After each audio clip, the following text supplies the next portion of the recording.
গাছ বাবা, আজ 12 বছর ধরে চেষ্টা করছি, আমার বউয়ের কেন একটা বাচ্চা হচ্ছে না, দেখেন না। গাছের পাতা নড়ে চড়ে, মাঝা মেয়ে গর্ভ ধরে। দাঁড়া, অত লাফাস না। কেন, কি হয়েছে গাছ বাবা? শোন, গর্ভে থাকা অবস্থায় এই সন্তানের বিবাহ না দিলে জন্মের সাথে সাথে এই সন্তান মারা যায়।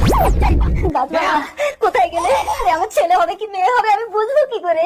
ওগো, মনে হয় আমার মেয়ে হবে। ঠিক তো, তাহলে একটা পাত্র দেখি। হয়তো একটা বর আসছি। এই, কোথায় যাবি বিয়ে করতে? আমি তো শ্বশুর বাড়ি যাবো বিয়ে করতে। না, তোকে যেতে হবে না, চল তুই আমার মেয়েকে বিয়ে করবি। কোথায় আপনার মেয়ে? এই তো আমার বউয়ের পেটে। করছি। ও মঙ্গলম, পেটে মালা বদলাও। খুব ভালো।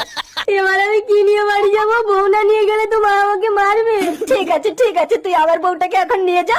বাচ্চা হয়ে গেলে আমার মাল আমাকে ফেরত দিবি। হ্যাঁ, যা নিয়ে যা আমার পেরানের লম্ফু।